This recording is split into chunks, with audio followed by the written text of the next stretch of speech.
Thank you. Good morning all and welcome to Dorset Council's Licensing Subcommittee. My name's Councillor Emma Parker. I'm Chairman of Licensing for Dorset Council. I'm just going to go over a few ground rules, obviously with this being a online subcommittee. It is live on YouTube, just so that you are all aware. Can you please keep background noise to a minimum and can you turn off any alerts that you have? We have a chat bar. That chat bar is there purely just for you to put in there that if you've got any technical difficulties. We're a little bit late starting this morning because I've just had some technical difficulties, but hopefully we are over that now. So hopefully which should be pretty plain sailing. Okay. Before I go any further, can I get my fellow councillors to introduce themselves, please? Hello, I'm Councillor Susan Cockin and I represent Portland Ward. Yeah, good morning. I'm Councillor Debbie Taylor. I represent Chelmsford St Mary and also Dorset Town Council as well. Thank you, councillors. Could I also have an election for chairman for this meeting, please? I would like to elect Councillor Emma Parker for chairman of this meeting. And I'd like to second that. Thank you. Thank you, councillors. Okay, what I'll do now is I will get everybody to introduce themselves just to make sure that everybody that has put in written representation to speak today, that we do have them in the meeting. And so what I will do, I will start with our Democratic Service Officer, if I may. Morning, I'm Elaine Tibble. I'm Senior Democratic Services Officer and I'm clerking the meeting today. Thank you. And I also believe that we've got Roy Keepax on as well, and Roy is here for our streaming this morning. Thank you. And have we got our legal representative? Good morning, I'm Laura Autry. I'm from Legal Services and will be advising the subcommittee today.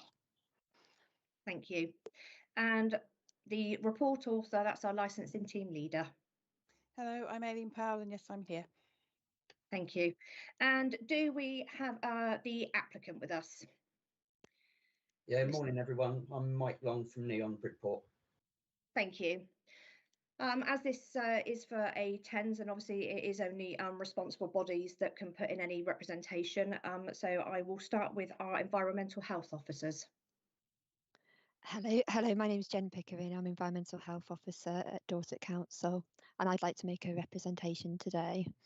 Thank you. Good morning, my name is Jane Williams. I'm the team leader for the Environmental Protection team and I'm just here to support Jen today.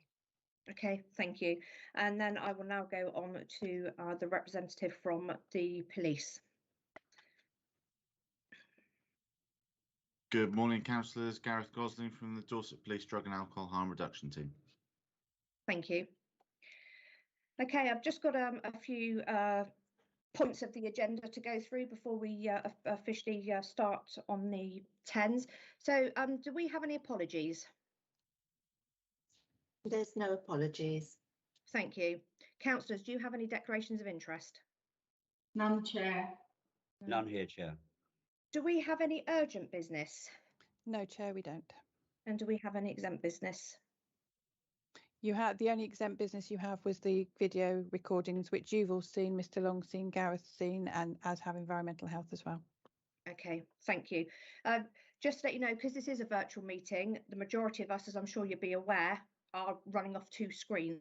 So it doesn't look as though we are looking at you. It's because we're looking at another screen, but we are very, very much paying attention. So just to let you know that, because it can be a bit confusing at times. Okay, what I will ask is when you're invited to speak, please turn your cameras on because we do like to see you face to face. So I will now start with Aileen. Aileen, could you introduce the report for us, please, for the 10s for Neon? Thank you, Chair. Yep, this is a 10 to extend the licence at Neon, which would normally finish at 2 o'clock in the morning. It will change the closing hour of the premises till 4 o'clock on the 31st of October, which will actually mean that the Saturday night into Sunday morning will go later.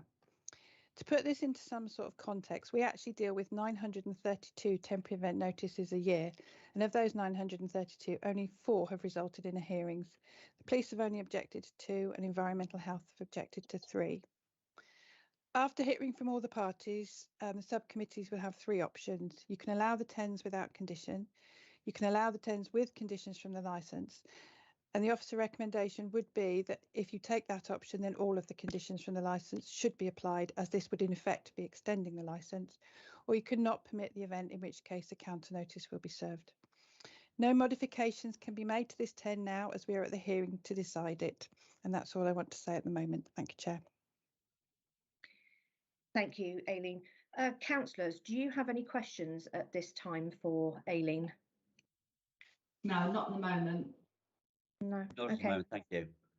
Okay. I have one question, Aileen, and that's just around the last tens that was granted for this premises. Did any concerns come in directly to licensing for that tens? Not directly to licensing, no, Chair. Okay, thank you very much. Environmental health, do you have any questions for Aileen at this point? Not at this point, no. Okay. Mr. Long, do you have any questions for Aileen at this point? Sorry, I'm not very good with technical stuff. No, I have no questions. That's all right. No worries. Sergeant Gosling, do you have any questions for Aileen at this time? No questions at this time, thank you. Okay. Thank you. Okay, so I will now move on to Mr. Long.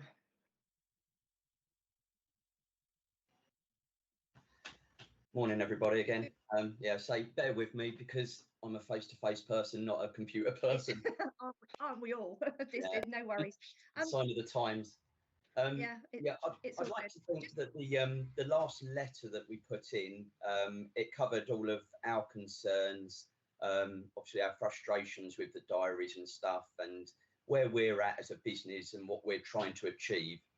I think we covered it all in the letter, but Sergeant Gosling obviously did a letter on Friday that was after hours. So if I could just highlight a couple of points on that I've not been able to cover, because obviously we've run out of time. Under the background section of Sergeant Gosling's letter, it says that we are one of only 2 pubs that have extended hours. That's actually factually incorrect. We're one of 2 pubs that doesn't have extended hours. So there's 8 bars in East Street, West Street and South Street in Bridport. One of them has a 4 AM. 5 of them have a 24-hour license and can open whenever they want. And then actually us and another bar have a 2 AM. So that's why we have to apply for 10. So that's not quite right. Also, under the concerns section, there was a thing about bottles and glasses not to be taken out. We do not use bottles or glasses at any stage. We are full plastic. However, most Saturday mornings and Sunday mornings, we will have glass bottles and glasses left on our doorstep that obviously people have picked up around the town and just assumed they're from ours because we're a late bar. We all know where they're from, but please rest assured we do not use glass. Thank you. Is there anything else that you want to add at this stage? No, I think my letter covers everything. We're here to work with whoever. Just give us some advice. You know, we're trying. It's difficult. Just give us some advice as to what you'd like to do. We take action ourselves. If it's not enough, let us know what else we need to do. It's not a problem. Okay, thank you. Councillors, do you have any questions for Mr. Long? I have a couple, Chair. Yeah. You say in your application, is it 130 people, and that includes the staff and the DJ, etc. Is that correct? That's right, Councillor. Yeah. Yeah. And what is the capacity of the building? What are you legally allowed to have in the building? We are 100 inside, and then it's actually, believe it or not, unlimited outside. But our concerns, obviously, if something goes wrong, heaven's open, everyone wants to run in, we can't be above numbers. So we have enough cover outside, probably for 50 to be fair. But if we cap it at 30, we know we've not got any issues. So of that 130, how many are staff? Including door staff? Yeah. 3, 5, 7 would be staff. Yeah. So if you're saying your capacity inside is 100. Yep. And you've got 130. Yep. That's 123 people. So that's 23 people over your capacity. No, that's only inside, councillor. So we're only allowed 100 inside, but outside we can have any number. So some of this is going to be outside then? Yes, as well? it will. Yeah. So we've got a gardened area with a gazebo, and we've also got a side alleyway that has a cover as well. Okay. So is it a ticket event? No, none of it's ticket. It's just managed on the door. So people could turn up on the door and ask to want to come in, and they would be turned away. So you're saying it's the first time? If we're above numbers, we've only been since pre-COVID. We had lots of issues out the front with queues because obviously we were reduced to 65. Yeah. But post-COVID, we've only ever had 2 queues out the front. One was a 16 and one was a 23 maximum queue. But we've not, I don't expect a queue on Halloween because most of our clientele have gone back to university and stuff. So we've not been on numbers since probably about the 11th of September. But this is a special event, so you're expecting more people than usual to turn up? No, not really. They'd just like to stay on longer. I don't expect there to be any more people, no. Okay. And will there be an area where people can smoke outside as well? Yes, there's 2 areas, yeah. We don't allow them out the front for the simple reason they're on the high street, and obviously complaints from out the front. Yeah. Okay, so they would be smoking out in the garden at the back. We try to use the side alleyway. I don't know if you know the layout of the building, but you go down the side alleyway to get to the garden. So we try to use that area. And I think I put on my letter that when we've received environmental health concerns from the garden, this weekend we closed it at 1 o'clock Friday and Saturday with no issue. So we're hoping that there wasn't too many noise complaints from this weekend, post 1 o'clock. So would you be closing that area again at 1 a.m? 1 o'clock, and if you suggest it should be earlier, let's do it earlier. So as I said again in the letter, we've invested 80,000 into the business. We are not going to jeopardise it for the sake of an hour or, moving a door round or whatever it needs to be, but we need people to work with us. Okay, thank you. That's quite a few questions. That's fine. It's okay. That's all I have at the moment. I might come back with a few other things, but that's all. Thank you, Councillor. Okay, Councillor Taylor. Yeah, casting, if you don't mind, one question to me is the fact is that the noise spike. Yep. You've asterisked it quite clearly on there, saying when number 10 doors open and close, we check the same on the side alley door. Yep. Now, you've iterated already the fact that people are smoking down the alley and in the garden, and there is a noise factor which is not being controlled just yet because you haven't put the arm on to close the door. Is that the case still?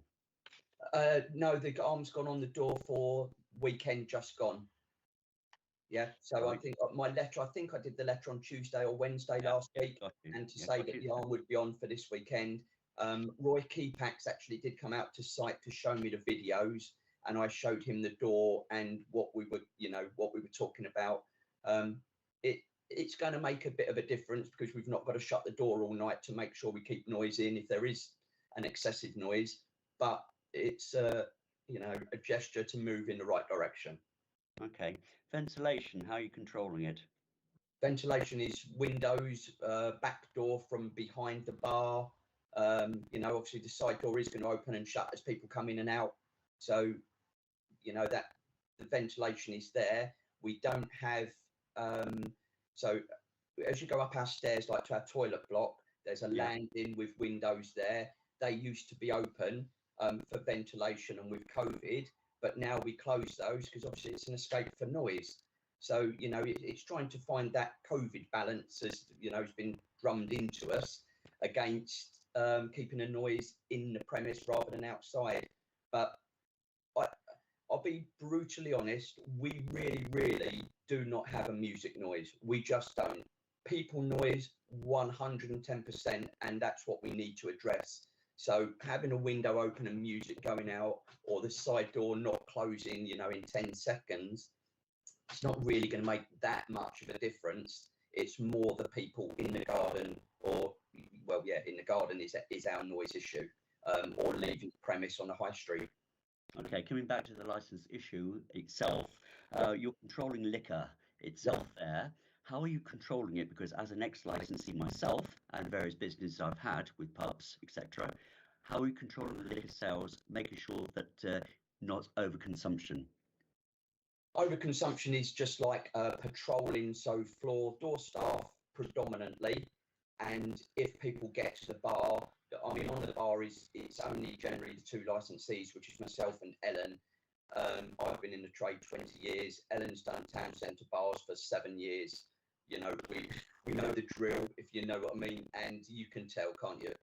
We eject every single week. We will eject people for, you know, you're not having any more, just one more. No, you're not having any more. It's time to go, and like we're on top of that, and we log it in our book. Okay, that's good. But that's the important thing. I wanted to see how you were logging it, making sure you're actually controlling the alcohol consumption. Coming back to the music, sorry, Emma, I hope you don't mind.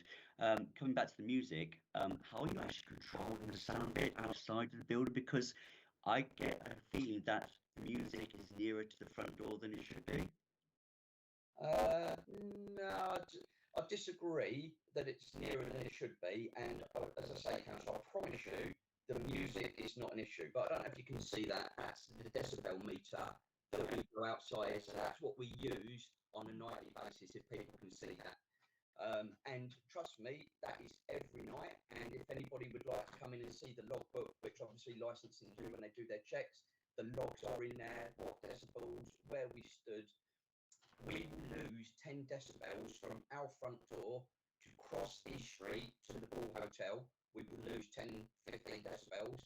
And again, if you go into our garden, I think on Saturday I registered 52 in the garden.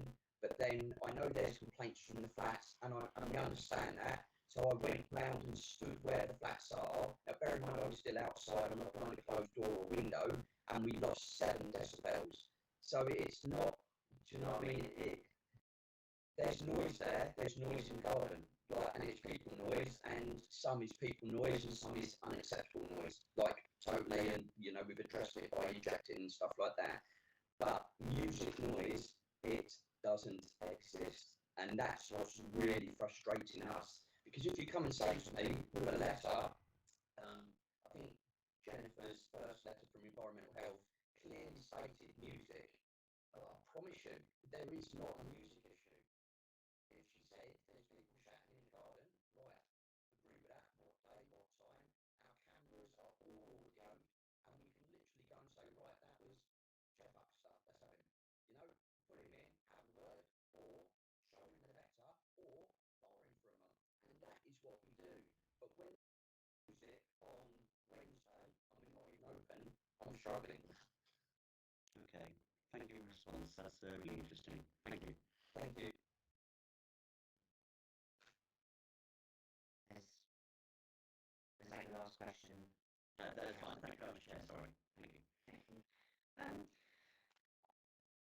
I've got a couple of questions. Did you say your maximum capacity inside was 100?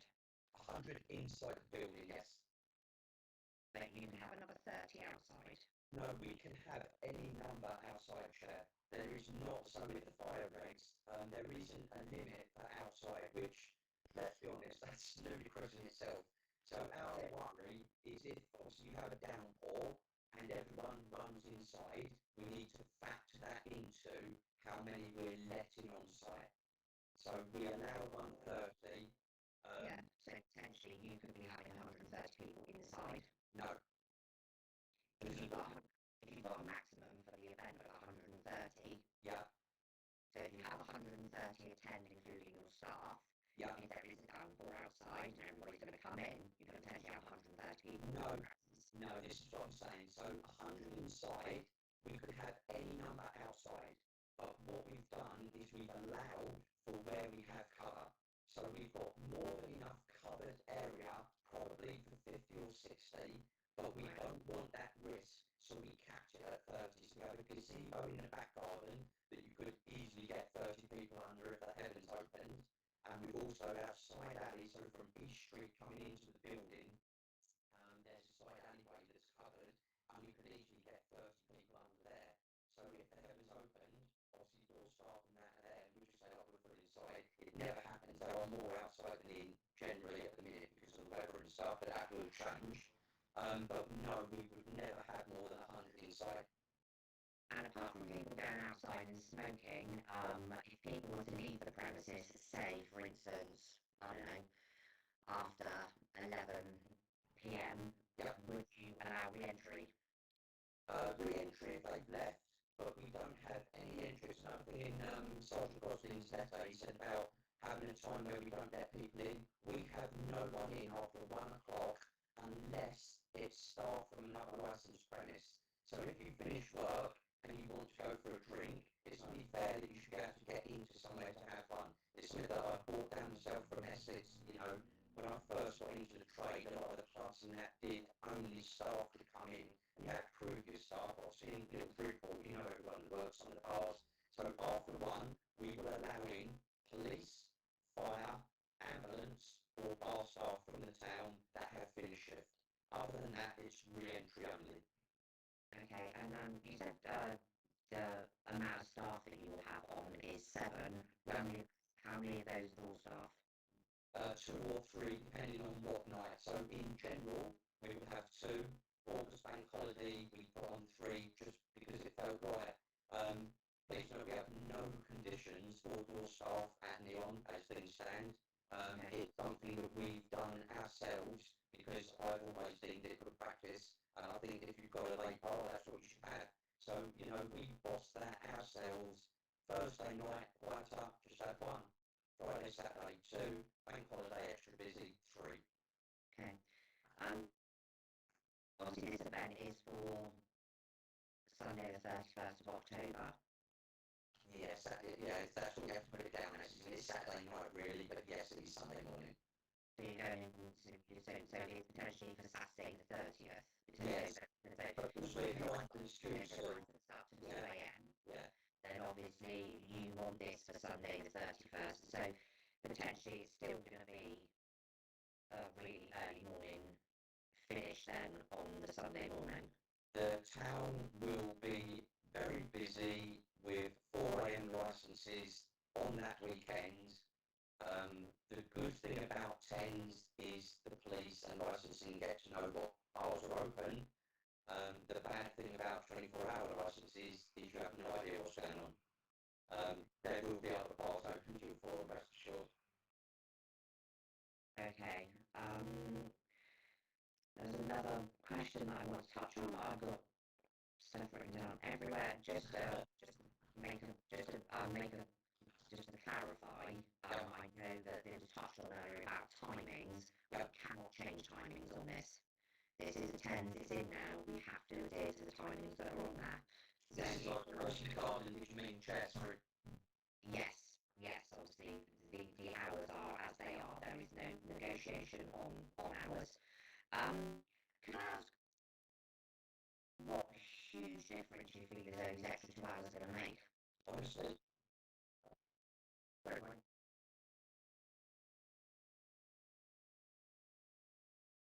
Of course we can. Sorry. I'll close off and I'll help you.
Had a bit of a technical issue, but hopefully we're over it.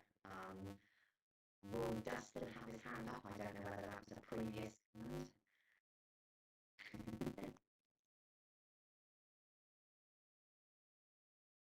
Is it caught up yet? Yeah. Excellent. Is it?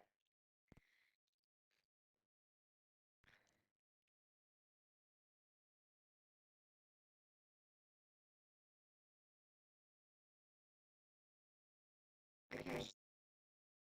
Occasionally, if everybody's happy, so what time are we on now? Right, it's 10:28. Are you happy if we sort of resume at 10:35? Is that going to give you enough time, Roy? Yeah, if we come back on the night, so you can stay on, but we'll just hold this meeting until 10:35 if everybody's in agreement with that. Yeah, thank you. Roy, have you got an adjournment notice to pop out? Brilliant. Thank you.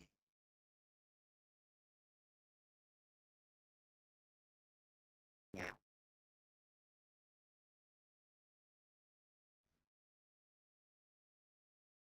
Okay. Yeah. So what I suggest we do,